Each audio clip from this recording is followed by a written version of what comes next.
तो मैं भीम कुमार आपका स्वागत करता हूं। मैं आज आप लोगों को न्यायपालिका के बारे में बताऊंगा जो बिहार और भारत के न्यायपालिका में इसमें समाहित है, जो बीपीएससी पेपर के लिए बहुत बहुत इम्पोर्टेंट है, जिससे न्यायपालिका से बहुत सारा क्वेश्चन पूछा जाता है। तो हम लोग देखेंगे, पहला क्वेश्चन इसमें दिया गया है, संविधान के किस अनुच्छेद के तहत प्रत्येक राज्य में एक उच्च न्यायालय की व्यवस्था की गई है। मतलब ऐसे कौन अनुच्छेद में, संविधान का कौन सा अनुच्छेद है जिसके कारण प्रत्येक राज्य में क्या होना चाहिए भाई, एक संविधान होना चाहिए। तो वह आर्टिकल कौन सा भाई, इसमें हम लोग ऑप्शन नंबर पहला देखेंगे, 210, अनुच्छेद 212, अनुच्छेद 214, अनुच्छेद अनुच्छेद 216। लेकिन हम लोग जानते हैं इसमें अनुच्छेद जो होता है, इसमें अनुच्छेद 214 जो क्या होता है भाई, जिसके कारण एक राज्य में क्या हो भाई, एक संविधान हो, एक उच्च न्यायालय हो, जिसकी व्यवस्था 200, जिसकी संविधान में अनुच्छेद 214 में की गई है। नेक्स्ट क्वेश्चन हम लोग देखेंगे, नेक्स्ट है, उच्च न्यायालय के मुख्य न्यायाधीश तथा अन्य न्यायाधीशों की नियुक्ति कौन करता है। तो संविधान के अनुसार मुख्य उच्च न्यायालय के मुख्य न्यायाधीश तथा अन्य न्यायाधीशों की नियुक्ति राष्ट्रपति करता है। तो ऑप्शन नंबर क्या होगा भाई, ए होगा। ऑप्शन नंबर क्या होगा भाई, 2 का ए। नेक्स्ट क्वेश्चन हम लोग देखेंगे भाई, देश के किस उच्च न्यायालयों के न्यायाधीशों की संख्या सर्वाधिक है। मतलब इसमें हम लोग देखना है कौन सा ऐसा उच्च न्यायालय है जहां जनसंख्या क्या है भाई, अधिक है। जैसे पहला ऑप्शन है मुंबई, दूसरा ऑप्शन है इलाहाबाद, तीसरा ऑप्शन है कोलकाता, चौथा ऑप्शन है दिल्ली। तो इसमें भाई हम लोग जानते हैं इलाहाबाद, कौन भाई, इलाहाबाद एक ऐसा उच्च न्यायालय है जहां उच्च न्यायाधीशों की संख्या क्या है, अधिक है। तो 3 का ऑप्शन नंबर क्या हो जाएगा भाई, बी ऑप्शन होगा। 3 का क्या होगा, बी, इलाहाबाद। इलाहाबाद में उच्च न्यायाधीशों की संख्या क्या है भाई, अधिक है। नेक्स्ट क्वेश्चन हम लोग देखेंगे, चौथा नंबर, इलाहाबाद उच्च न्यायालय में स्वीकृत न्यायाधीशों की संख्या कितनी है। स्वीकृत न्यायाधीशों की संख्या कितनी है भाई, तो इलाहाबाद में स्वीकृत न्यायाधीशों की संख्या लगभग कितनी है भाई, 160 है। तो वो अभी फिलहाल में अभी इलाहाबाद में न्यायाधीश कितने हैं, वहाँ 160 न्यायाधीश वहाँ कार्य करते हैं। नेक्स्ट क्वेश्चन हम लोग देखेंगे, पटना उच्च न्यायालय में न्यायाधीशों की संख्या मुख्य न्यायाधीश सहित कुल कितनी है। इसमें ध्यान से देखना भाई, एक तो क्वेश्चन पूछा पटना पटना उच्च न्यायालय में न्यायाधीशों की संख्या तथा मुख्य न्यायाधीश के सहित पूछा गया है। तो मुख्य न्यायाधीश की संख्या क्या होगा भाई, इसमें 30 होगा। इसमें कितना होगा भाई, 30। तो ऑप्शन नंबर बी होगा। ऑप्शन नंबर क्या होगा भाई, बी होगा।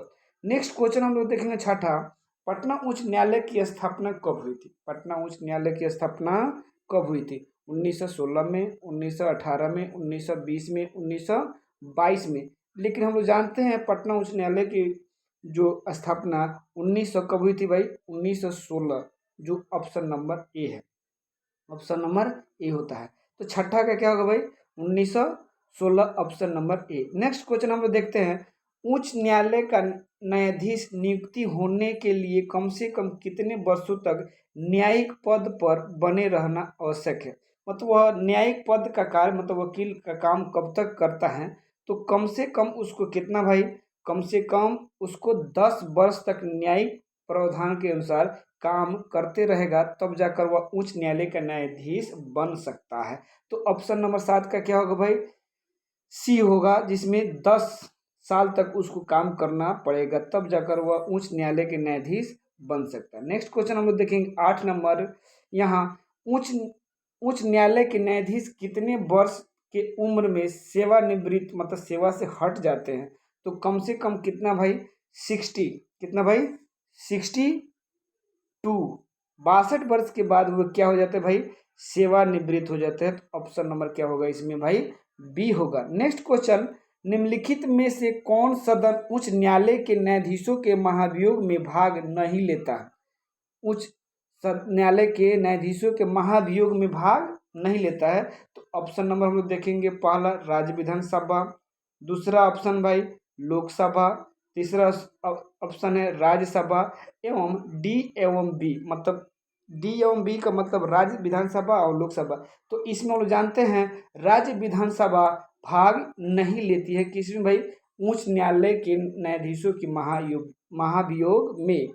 तो ऑप्शन नंबर क्या होगा भाई, 9 का ए होगा, 9 का क्या होगा भाई, ए। नेक्स्ट क्वेश्चन हम लोग देखते हैं 10 नंबर, संविधान के किस अनुच्छेद के तहत मूल अधिकार के किसी मामले को उच्च न्यायालय के समक्ष लाया जाता है, मुख्य उच्च न्यायालय के समक्ष लाया जाता है। तो ऑप्शन नंबर हम लोग देखेंगे, पहला ऑप्शन नंबर है अनुच्छेद 220 के द्वारा, अनुच्छेद 222 के द्वारा, अनुच्छेद 224 के द्वारा, अनुच्छेद 226 के द्वारा। तो यह इसमें हम लोग देखेंगे ऑप्शन नंबर क्या होगा भाई, 200, इसमें क्या होगा भाई 226, जो ऑप्शन नंबर डी जाएगा, कितना भाई 226, आर्टिकल 226 के तहत यह महाभियोग की मामले लाया जा सकता है। नेक्स्ट क्वेश्चन हम लोग देखेंगे 11 नंबर, मौलिक अधिकारों को लागू करवाने के लिए उच्च न्यायालय कितने रीट मतलब लेख जारी कर सकता है। तो कम से कम कितने भाई, कम से कम 5 रीट जारी कर सकता है, जिसके कारण उसको मौलिक अधिकार प्राप्त हो सकता है। नेक्स्ट क्वेश्चन हम लोग देखेंगे, निम्न में से कौन रीट उच्च न्यायालय जारी कर सकता है। इसमें कौन कौन ऐसा रीट है जो उच्च न्यायालय जारी कर सकता है। तो पहला ऑप्शन क्या है भाई, परमादेश, दूसरा उत्प्रेषण, तीसरा अधिकार परीक्षा। तो इसमें हम लोग जानते हैं निम्न में से जो उच्च न्यायालय है उस सारे परमादेश भी जारी कर सकता है, उत्प्रेषण भी जारी कर सकता है, अधिकार परीक्षा भी जारी कर सकता है। तो इसमें ऑप्शन नंबर क्या होगा भाई, ऑप्शन नंबर होगा डी, ए बी सी तीनों, क्या होगा भाई ए बी सी तीनों। तो नेक्स्ट क्वेश्चन हम लोग देखेंगे 13 नंबर, जिसमें निम्न में से कौन से मामले उच्च न्यायालय के आरंभिक अधिकार क्षेत्र में आते हैं। निम्न में से कौन से मामले उच्च न्यायालय के आरंभिक अधिकार क्षेत्र में आते हैं। तो इसमें देखा जाए कौन कौन भाई, इसमें देखो, इसमें जो 13 नंबर क्वेश्चन है इसमें देखा गया है कि निम्न में से, तो इसमें तलाक, जल, वसीयत और ए बी और सी तीनों। तो इसमें क्या होगा भाई, ऑप्शन नंबर डी। इसमें क्या होगा, ऑप्शन नंबर जो डी है वह क्या होगा, ये उच्च न्यायालय के अधिकार क्षेत्र में आते हैं। नेक्स्ट क्वेश्चन हम लोग देखेंगे भाई, निम्न में से किसे संविधान की व्याख्या का अधिकार प्राप्त है। वह कौन ऐसा संस्था है जो संविधान सभा की व्याख्या कर सकता है। तो पहला ऑप्शन क्या है भाई, सर्वोच्च न्यायालय, दूसरा ऑप्शन क्या है भाई, उच्च न्यायालय, तीसरा ऑप्शन क्या है भाई, अधीनस्थ न्यायालय।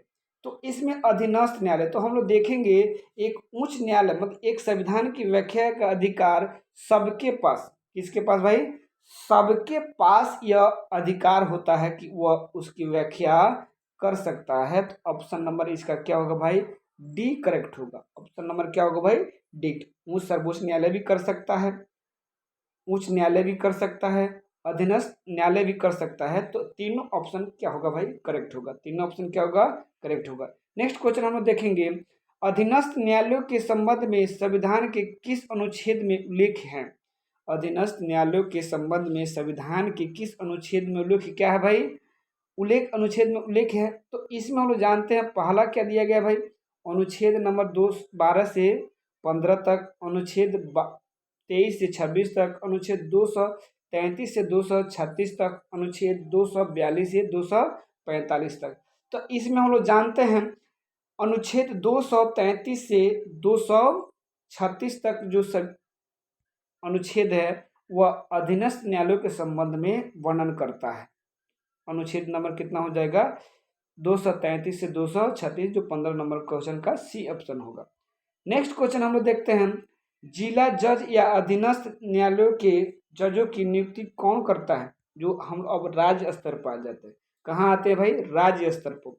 तो राज्य स्तर जो होता है इसमें क्या होता है भाई, राज्य स्तर पर, तो इसमें जो नियुक्ति करता है उसका अधिकार किसके पास होता है भाई, राज्यपाल के पास होता है। किसके पास होता है, राज्यपाल जजों की नियुक्ति करता है। नेक्स्ट क्वेश्चन हम लोग देखेंगे 17 नंबर, जिला न्यायाधीशों की नियुक्ति के लिए संबंधित व्यक्ति को केंद्र एवं या राज्य की न्यायिक सेवा में होना या कम से कम कितने वर्ष का अधिवक्ता का अनुभव रखना अनिवार्य है। तो कम से कम हम लोग जानते हैं वह व्यक्ति कितने वर्ष तक अधिवक्ता रह सकता है भाई, वह कम से कम कितने वर्ष भाई, कम से कम 7 वर्ष वह क्या रहेगा भाई, अधिवक्ता रहेगा तब वह एक जज बन सकता है। कितने वर्ष भाई? 7 वर्ष। थैंक यू दोस्तों, आज का सिनेरियो यहीं तक रहेगा। हम लोग अभी कितने 17 क्वेश्चन जो डिस्कस किए हैं वह क्या है भाई, इसमें बीपीएससी के लिए बहुत इंपॉर्टेंट है, बहुत बहुत इंपॉर्टेंट है, जो यहाँ से क्वेश्चन पूछा जाता है। थैंक यू दोस्तों, इस चैनल को थोड़ा सा शेयर कीजिए अपने दोस्तों में, अपने ग्रुप में भी शेयर कीजिए, और लाइक थोड़ा सा कमेंट कीजिए कि हम भी आगे बढ़ सकें, मेरा भी मेहनत सार्थक हो सके। Thank you.